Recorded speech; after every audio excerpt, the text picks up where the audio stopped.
Qui ne connaît pas John Wick, le boogeyman, celui qui a tué un homme avec un crayon? Putain de crayon. Et si vous êtes comme moi un fan de la franchise, vous avez peut-être entendu parler de son spin-off, Ballerina, sorti au cinéma il y a moins de 2 mois. Malheureusement, après plusieurs semaines de projection en salle, c'est confirmé. Le film est un bide au box-office. Pourtant, Ana de Armas, l'actrice principale, avait subi un programme intense. Musculation, cardio, séances de tir au stand, entraînement aux arts martiaux pendant plusieurs mois comme pour Keanu Reeves. Et les résultats parlent d'eux-mêmes. Mais du coup, quand on compare avec les qualités du film original, sorti en 2014, est-ce que Ballerina était réellement à la hauteur de son prédécesseur? On peut déjà commencer par comparer l'aspect le plus évident, le maniement des armes à feu. La raison pour laquelle les scènes de fusillade dans John Wick sont aussi marquantes, c'est parce qu'elles remettent au goût du jour un style popularisé dans le cinéma d'action chinois des années 80, le gun-fu.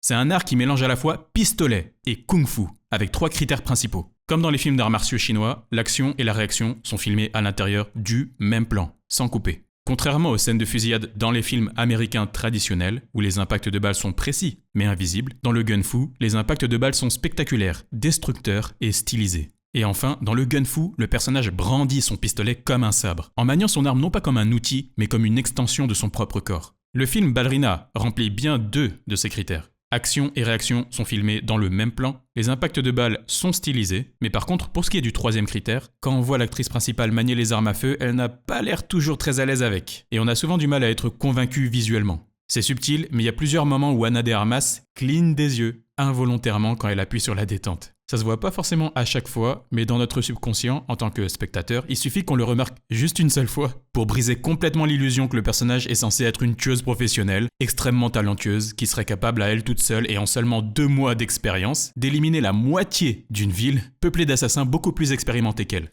Après, pour être un peu équitable, ce détail du clignement des yeux demande beaucoup de pratique avec les armes à feu. Et l'avantage de Keanu Reeves, c'est qu'il avait déjà accumulé pas mal d'expérience dans ses premiers films. D'ailleurs, ce sont justement Chad Stahelski et David Leitch, 2 de ses anciens cascadeurs du film Matrix, qui ont accepté sa proposition de non seulement réaliser, mais aussi chorégraphier les cascades du premier film. Il suffit de regarder la performance quasi militaire de Keanu Reeves pendant ses entraînements pour comprendre que le rapport de force n'est clairement pas le même.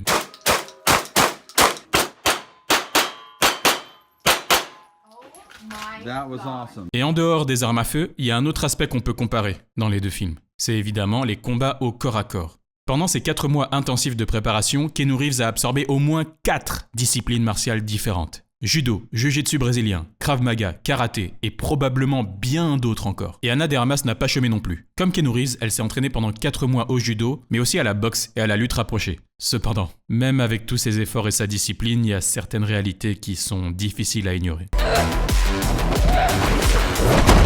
Ana fait 1m68 et aussi, c'est une fille. D'ailleurs, Ballerina a très bien verbalisé ce concept. Tu seras toujours moins forte, tu seras toujours plus petite, toujours désavantagée. Improvise, adapte-toi, triche, bats-toi comme une fille. Le problème, c'est que le film n'est pas vraiment consistant avec sa propre règle. Dans le cinéma d'action, les meilleures chorégraphies de combat mettant en scène une femme contre un ou plusieurs hommes n'essayent pas de contredire la réalité. L'héroïne, qui possède en moyenne 40% de masse musculaire en moins dans le haut du corps comparé à ses homologues masculins, utilise plutôt la ruse pour attirer ses ennemis dans des pièges. Et elle passe en mode corps à corps seulement en tout dernier recours. Dans ce cas-là, elle évite de bloquer frontalement les coups, sauf si l'adversaire est déjà épuisé. Elle mise plutôt sur la vitesse, en esquivant la majorité des coups. Elle tire avantage de sa plus petite taille pour passer en dessous, fait des saisies avec des effets de levier, par exemple des clés de bras et des mouvements rotatifs pour retourner la force de ses adversaires contre eux-mêmes.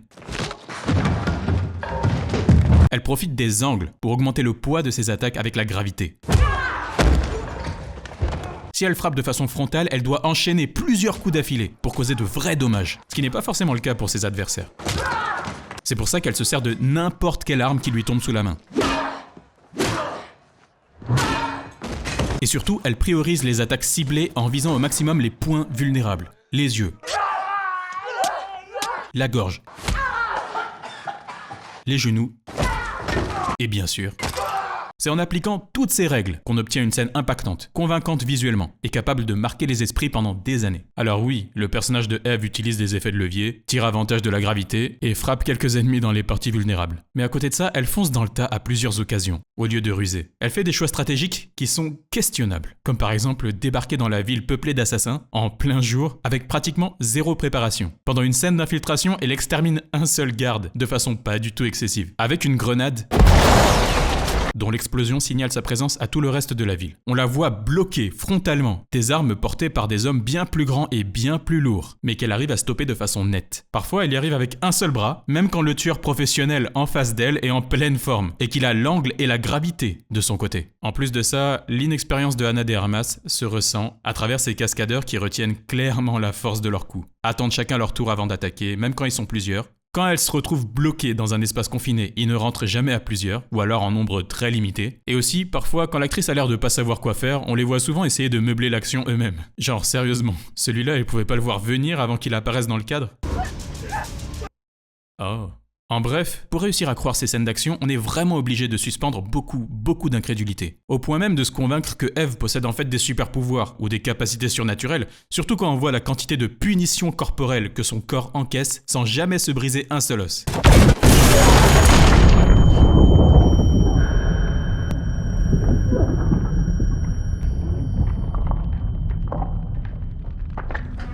Après, vous me direz que John Wick aussi possède une endurance et une résistance physique surnaturelle, surtout dans les derniers films, qui placent la barre de plus en plus haut à chaque fois.